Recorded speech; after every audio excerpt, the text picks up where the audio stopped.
Now, I don't ever have a problem with any of these people lying about taking drugs because drugs are illegal. And you should lie about it because you're breaking the law, and it's the government threw the first stone on that one. I'm Wren Graves, features editor at Consequence. Today we're going to be talking about athletics, art, science, and how over time humans have combined those things to try and make themselves look more fucking awesome.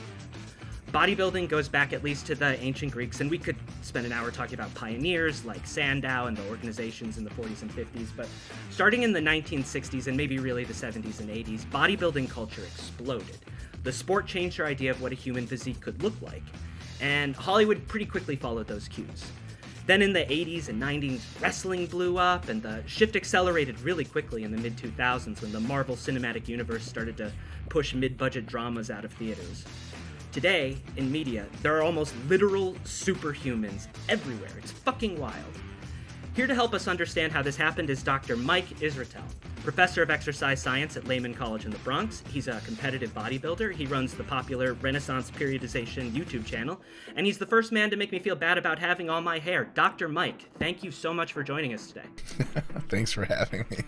So, before this fifth shift in physique, it's not like nobody was stacked, right? Like, Marlon Brando had arms so big that a single bicep could simultaneously hold you tenderly and squeeze your enemies to death. Like, Paul Newman and Robert Redford left men and women panting in the streets. But movies and TV definitely started to change.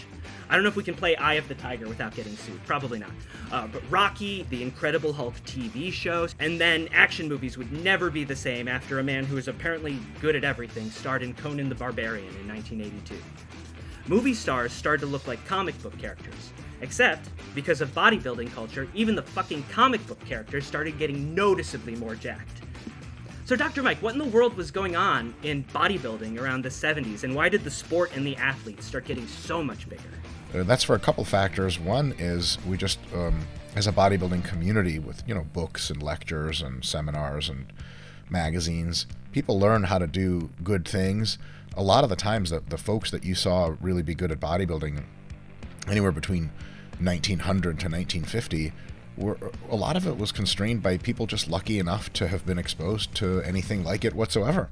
And so recently, almost everyone in the United States can afford a gym memberships. Gyms are ubiquitous. The other thing is, sometime around the 1960s was when a lot of large pharmaceutical companies started to mass manufacture anabolic steroids, and they became quite available to people. And slowly over the course of the 60s, for the most part, more and more folks at the professional bodybuilding ranks started to experiment with them and take them, and that made a huge difference by itself. So I would say it was kind of a two-part, is my best guess in those two perspectives. And to be clear, I've heard you talk about this, but between like natural genetics and some of the pharmaceutical gear that you were just referencing, what is probably the bigger determinant in like how big someone gets? Yeah, genetics wins every single time. And anabolics are absolutely potentially very powerful, especially if you take a lot of them for a long duration. And especially if you start out not so jacked and you haven't pushed your physiology very far yet. Anabolics can be revelationary, but genetics still holds the biggest seat at the table, so to speak. Because if you have really good genetics, you even respond to drugs better.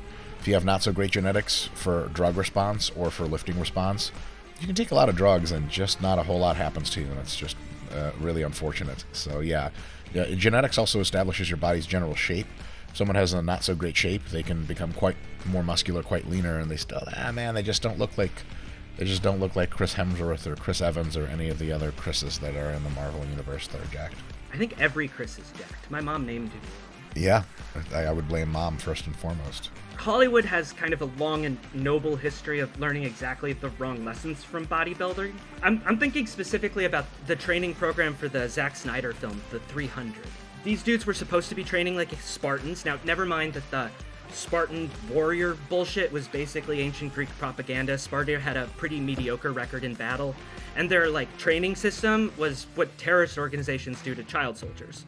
But apart from that, the trainers on this film, The 300, had the cast doing 2 hours of CrossFit, 2 hours of bodybuilding, and 2 hours of weapons training every day. I remember my friends and I were like, that's so badass. But like, Jared Butler said that they were literally ruining his body for no reason. You've critiqued a lot of Hollywood workouts on your YouTube channel. Does it seem to you like the physical training side of things is getting better? Do these Hollywood trainers seem to know what they're doing? It definitely seems like it's getting better, because it used to be just awful, to the point where, well, they used to just not even engage in physical training or expect the celebrities to level up to some kind of role.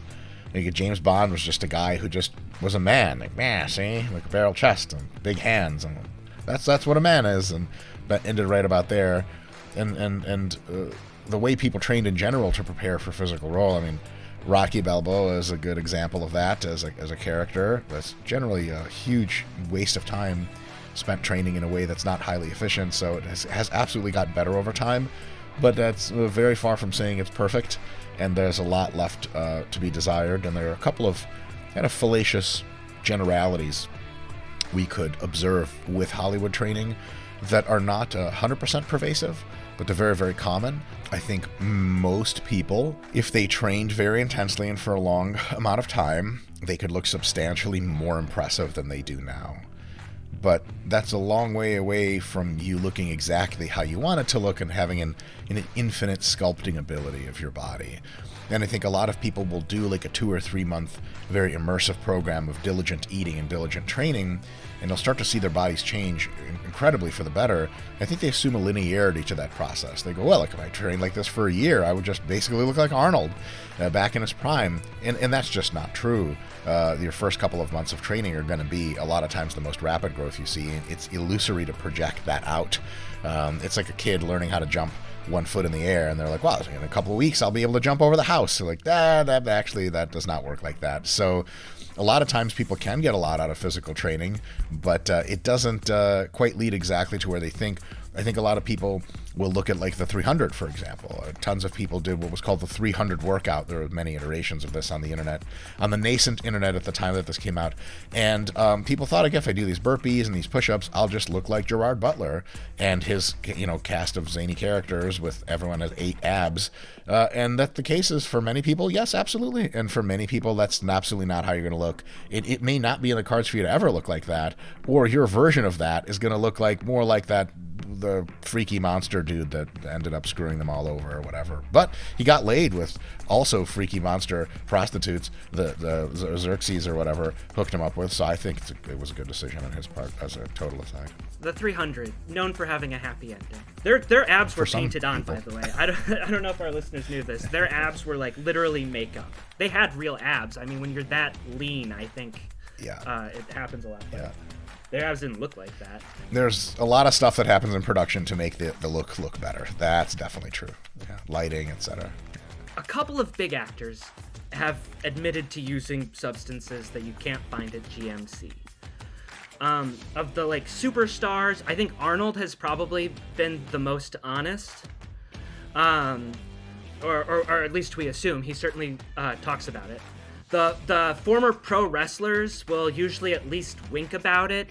Or in Mickey Rourke's case, when he starred in the movie The Wrestler, he was asked if he took steroids, and he said, I did what real wrestlers do. Holy crap. That's a good answer. Dwayne Johnson said when he tried steroids when he was 18 or 19, but then stopped. Which kind of felt to me like when Bill Clinton said he smoked marijuana once but didn't inhale. Sylvester Stallone was caught at customs in, I think it was Australia, with HGH. Yeah. At which time he admitted that he used HGH in the year 2009. You kind of alluded to this before. Do you have a sense of whether gear in Hollywood is rare or an open secret? That is probably true on the margins, in my assessment. Definitely more physiques and more of an emphasis, a higher fraction of movies on a high degree of physicality and an appearance of being really jacked. And I think probably for a huge fraction of those roles, anabolic steroids are never asked about, nor is anyone ever suggesting them. But I think in some cases, and especially with some individuals who that's their look, Yeah, they're probably using, The Rock. I would estimate, just knowing nothing about him, I'd say there's a 99.9% chance he's currently using drugs. Now, I don't ever have a problem with any of these people lying about taking drugs because drugs are illegal. And you should lie about it because you're breaking the law, and it's the government threw the first stone on that one. So everything's downstream to that. If you're one of the rebels in Star Wars and an Empire worker asks you if you're a rebel, I would hope you're lying. Otherwise, you're kind of insane. So I don't have a problem with people lying about, when they use substances that hurt no one, probably don't even hurt them, but they're expected to tell the truth about them. How many times do you get Hollywood actors to be like, so, exactly how much cocaine does it take to keep you moving around on set? And they're like, honestly, at this point, kilos, and here's my supplier's name. This isn't going to happen. Same idea with anabolics, so of course people are hush-hush about it. There's also sure we get into this way more than we should, but a strange double standard moralizing by many people who want to see the biggest physiques and the most ripped and juicy people, but they somehow have just not thought through the whole process of the morality of using exogenous substances to enhance that, and they somehow think it's bad. I guess something they heard in the 1980s from their gym teacher or some shit like that. So there's a lot of that going on. But there are definitely people that use. I would still say the vast majority of people who prepare for physical roles in Hollywood probably aren't using anabolic steroids. I'll give a couple reasons for this. One, there's no reason to assume that transformations that are not very impressive are involving steroids. Most people think Hollywood is incredible transformations. A lot of times the actors get into fine shape, but nothing you would ring home about. The gentleman, Hugh Jackman, who played Wolverine, nothing about his physique says steroids to me. Nothing about the transformation says steroids to me. Different for The Rock. The Rock weighs maybe 80 pounds more than Hugh Jackman, so it's something to explain there. Another thing is, with females, steroid use is incredibly low because steroids specifically with females cause masculinizing side effects, and if you're like Gal Gadot and you're known for your physical beauty and femininity and softness, you're not taking that shit because that'll kick you right out of Hollywood for forever. So you got to be real careful, and most people there know that sort of thing. So again, it's a relatively rare practice, but quite pervasive in certain circles for certain people. Definitely folks like The Rock. I mean, Arnold was using damn near his entire career. He was a professional bodybuilder before. He used a lot more steroids outside of Hollywood than he did in Hollywood. And no doubt some big transformations. I don't know anything about Chris Hemsworth. Seems like a great guy. Did he use anabolic steroids for his recent look in, the best Thor movies recently? I wouldn't bet against it. Now, I wouldn't automatically say yes for sure, because there's, again, a lot of that scenery is like a lot of CGI, a lot of character positioning. Another thing is the camera adds weight, and so a guy who looks pretty big on camera, you're like, he's on drugs for sure. You see him in real life, and you're like, oh, And then if you see a professional bodybuilder on a Hollywood camera, you're like, oh my God, that guy's taking up the entire frame. Like, oh yeah, that's right. That's what real big people look like. So it's easy to say, oh, everyone's on drugs, and even Willem Dafoe is using drugs to transform and stuff like that. But great thespians don't need drugs, is what I'm trying to say. I'm kidding, but it's a thing that happens for sure. Now, the most impressive kinds of transformations are when you got somebody that looks like Harry Potter, and then Arnold, and then that Harry Potter to Arnold transformation, if that takes less than 6 months or something, then you're like, oh, okay, some shit is up. An all-time new high for a person who doesn't have a history of muscularity or leanness. And also you're looking for some kind of addendant features that reddening of the skin, your face will age quite substantially temporarily, visually appearance-wise will age while you're on anabolics. You'll have a bit of a different look to the musculature. The rapidity of the transformation is something that counts as well. Skin quality takes another beating, so it's not just your skin is a little bit red, it's like it's not as nice afterwards. And so there's ways to say, like, okay, yeah, like if you look at The Rock, most people who have been around bodybuilding for a long time will be like, I know that look. That's not a drug-free look.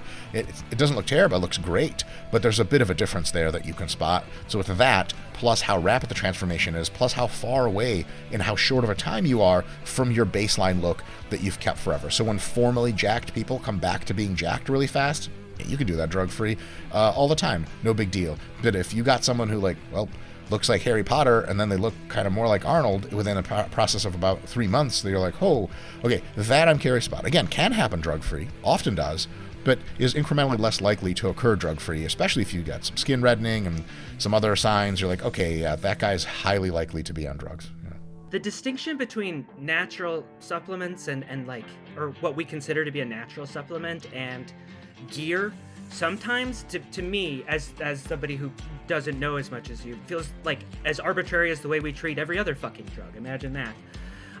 But like creatine naturally occurs in the body, though usually not at the levels that people are taking. So does testosterone. And testosterone naturally occurs in the body. So how do we decide what counts as gear or a banned substance, and do you think those distinctions make sense? They don't make sense categorically, that's for sure. So you can find many exceptions to the sense-making apparatus they've imposed on what is illegal drug and what is not. But a lot of times there is definitely a difference between a drug and a supplement in most cases.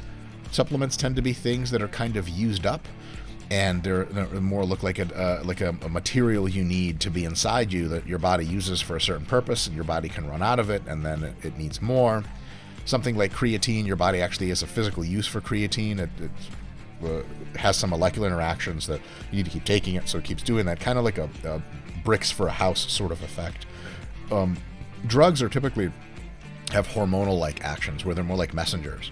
Like when you take testosterone, the testosterone itself isn't adding itself to your muscles and making itself bigger. It doesn't even really do anything.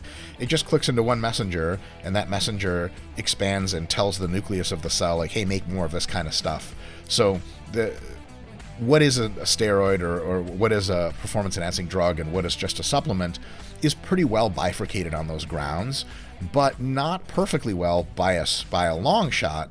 So you do have a lot of times where something you could just buy at GNC and it's not a drug, but it's a fucking drug, and then you can have other banned substances that are really not technically drugs at all, but they're still banned because reasons.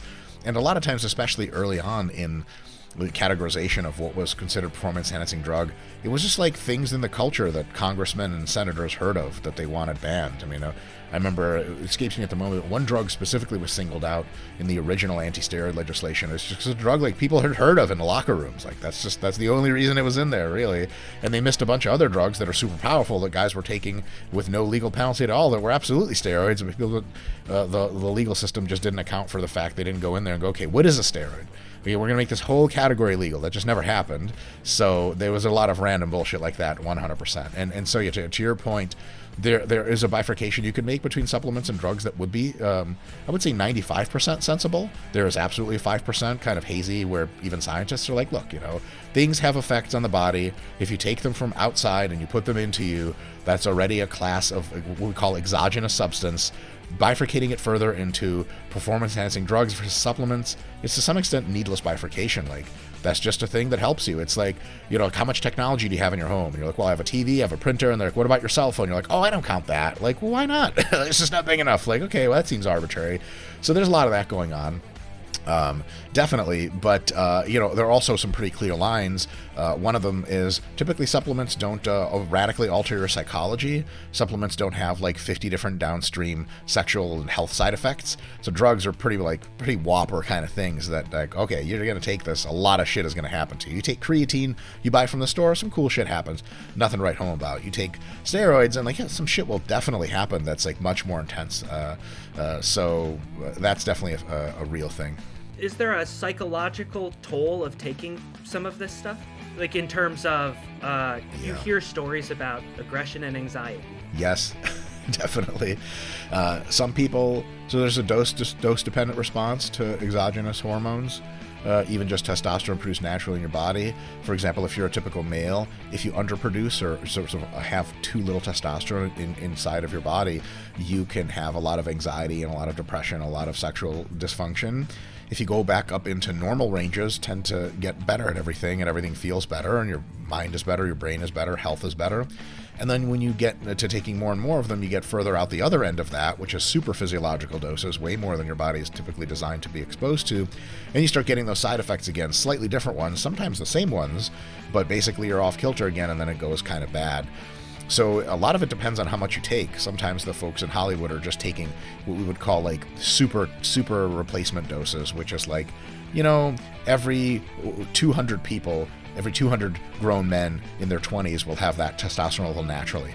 So it's rare, but it's not unheard of. It's not completely out of bounds. And then so, most people will just feel better with that kind of thing, but also be a little bit more curt to people, maybe a little bit more kind of, too alpha. Like the guy at the table is like, I'll pay. And you're like, oh, Frank, it's okay. You don't have to pay. He's like, I got it, buddy. Don't worry. And you're like, Jesus Christ, I hate that guy. It's too much guy. Shut the fuck up.